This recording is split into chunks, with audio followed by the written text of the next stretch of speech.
Angiphinde futhi ngibuye zinsizwa lolu daba lolu ludinga ukuthi iphelane. Ngifuna ukukhuluma kakhulu nani ngoba inina abaqaphi bezwe, inina ngeke ngithi umubulala insizwa ongcwatshe ubani, umubulala insizwa ubani oyokwazi ukuthi avikele abantu abakhona emhlabeni abazingane kubala nabesifazane. Angikhulumi ngamadoda ukuthi mhlasimpe aphinde nesihlava esingalunganga abesifazane, yize sichathwa abantu abangama-leader noma umuntu oyi-leader okuyena onembangela enkulu ekuthenini kube khona isihlava esenzakalayo kwabesilisa nabesifazane ngoba balinganisa into engafani engasoze ifane.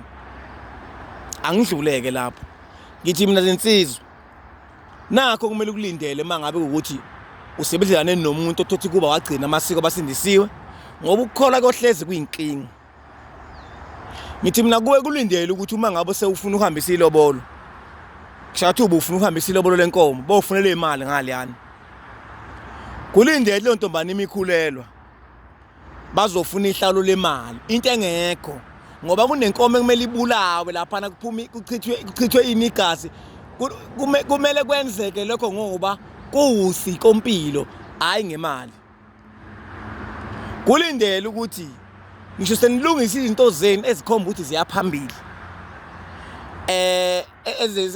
wena ngoba ngalabe wagcina amasiko ngale yana lokhu kushaya ubusuku nemini ngoba ayikho into abayenza ngaphandle ukuthi bebize abakholwa bezothandaza kuthiwa hayi yonke into izokwenziwa ngegazi laJesu. Amen. Akukho wrong ukukholwa, kwafikela kubantu abarong. Kulindele ukuthi uma ngabe uthathe umuntu ofuna ukuba nobudlelwane naye kusindisiwe kubo, leyo nto izokulimaza wena njengomkhwenyana. Ngamanye amazwi nje kube kuthiwa lento yenze ngabe nivele niyamyeka umuntu uma wazi ukuthi kusindisiwe kubo. Ngisho ngabe uthi usebenza kangcono, ngisho bethiwa muhle uyaconsa unjani, muyeke ngoba kusasa uzoba sewunenkinga la inkosi embone ngiyadivorce vele lapho ngangilobole kahle ngangilobole ngenkinga ngoba manje vele babe sindisiwe usiko abagcinanga. Into wayenze uyibona ziqala zisuka. Umuntu mangabe kubo isinto singalandelwa phuma kulowo muntu ngoba kusasa uzoba nenkinga, kuzophuma inkomo ngale kuwena zishisele impepho, zichelwe ngeinsipho, zibikwe zize ngala zifike ngala zingabiki ukuthi nazi inkomo ephuma kwabani, kungashiswa impepho kukhulewe ngala. Uhambe kuze kufike yonke ibizo nani bese kuza kule part yokuthi kube nembuzi yophaphe okumele ibulawe ibekwe emsamo uthandazwe ngala, ibike emsamo ukuthi umntwana sezohamba yolokhuza kuyathandazwa ngala. Kuhambe kufuneka kube nenkomo yomncamo, uma ngabe idliwa lo mbuzi namhlanje ntambama kufuneka kube inkomo yomncamo ngoba ngakusasa kuzobe sekuphathizela ukuthi intambama ngesabatha kuzobe sekuba umcimelo uma ukuthi udwendwe lungesonto ngala bazobe bethandaza bona. Angithi ayiyo inkomo, angithi bona bathi imvana angazi uJesu kanjani igazi lakhe so ngeke bekwazi ukubulala isilwane. Angithi sikhuluma ngabantu abathi namhlanje mangabe ingane zabafuna ilobola ngenkomo befike beyifuye. Angithi sikhuluma ngabantu namhlanje abangaze belibona ikhaya, abangaze beyibona impepho, abangayazi, abanganothi khona ukuthi impepho bona bavele nje emhlabeni bafika nje impepho bengaze beyibone lo khaya ngoba awukwazi ushithi intatha iphilwe ekhaya kuyiyona into ibivele iphilisa ikhaya ngoba nakho sekukholwa wena. Kungenaphi ikhaya ekukholweni kwakho? Lingenaphi ikhaya ekukholweni kwakho? Ingane lezi zangemuva yini ungayicabangeli ngokukholwa kwami ekhaya sekufuneka ngishintshe yonke into ngoba sekukholwa mina. Ingakho inkolo ehlezi ishathi nabantu abamnyama, ukukholwa kuhle kufikele kubantu abarong. Ngithi mina nsizwa akithi kuyeke lobo budlelwane ofuna ukubakha nomuntu osindisiwe kubo. Lethe ngitshela ngayo sengi-experience kakhulu from 2022 kuze kufika manje. Imishado eminingi iyachitheka ngoba vele kuphuma ngapha yonke into yenziwa ngomthandazo ngala yenziwa ngosiko ngoba bayitshela ukuthi yonke into imisuku yenziwa ngosiko, bona bathethe kumdlalo bazi ukuthi yonke into ngoJesu. Qala uJesu kuvala uJesu. Angithi kurong ukukholwa kufikele kubantu abanjani abarong. Ayikho into ephafu njengomthandazo.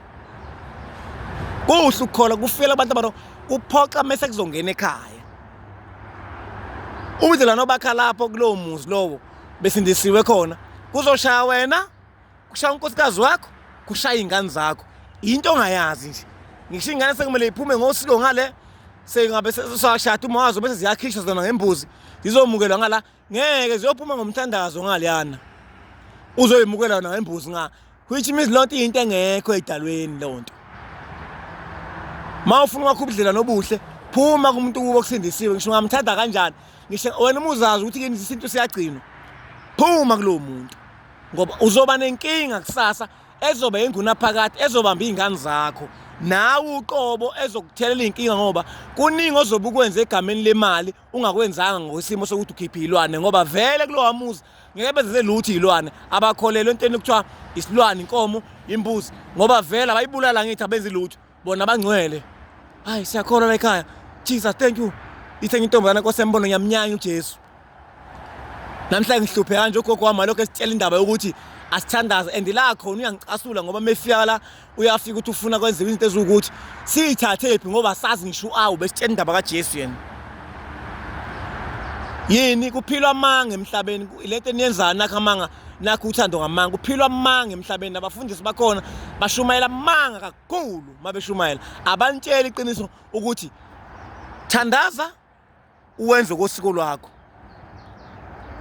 thandaza uwenze kwani okosiko lwakho ungakushiyi ungakulahli ngoba ngisho inkolo yoMnazaretha lo Shembe wayengazange uzoshilisa abantu impilo zasemakhaya cha wayengazange uShembe uzoyekisa abantu impilo abayiphile ekhaya yosiko impilo la akakazi kodwa namhlanje sinenkinga eziningi kakhulu nakhona enkolweni yoMnazaretha which means ukukholwa kunjani kufikela kubantu abarong kubantu abamnyama ngoba ukukholwa abantu abamnyama bakwazi ukuthi kuyini ukukholwa kukodwa nje ukukholwa bagqokile imjiva hayi senkonzweni siyothandaza yeka intombazana noma ingayinhle kanjani mangabe isindisiwe iyeke lo ntombazana kuyizeleze ubuhle bayo kuyizeleze ukubona ukuthi nizoba unkosikazi ayikho lonto iyeke ngoba kusasa uzoba nenkinga gaxele wena gaxele ngoba sineyinkinga ezingaka nje ziningi into ezenzeka mangabe kulotshelelwana bese ziyaphambanisa wazi ukuphambana kanye lo mshado wenu uyiphathi noma lokho kuthathela kwenu sekuyinzeleze ngoba lo nto leyo idalweni mengabe ingamukelwanga zingekho happy neza ngapha khohlwani niyosho ngasho nifana nabantu abayijulelayo kodwa abashadile ngoba kusazohamba kuvele ithongo lemthathe lemnikeza indoda lomfazi ukhona hayi kosambole ngiyadivorce ngimbambe nendoda usiyajola emsebenzini uwenza uthi ungeyisidalwa ngamabomu sibuka le ntombi uthi le ntombi ngoba yamukelo yafika yaqholiswa la kahle yafakwa lapha yachelwa ngenyongo kodwa ayibikwanga ngale kahle kahle kwenziwa ini la ibizwa ngani lonto phuma intombane esindisiwe kubo hayi ngoba ngicabene nosindiso lufikele kubantu abarong ukukholwa ngiyohleze ngiyisekela lo nkulumo ukuthi ukukholwa kuhle kufikele kubantu abarong ngiyabonga ngethuba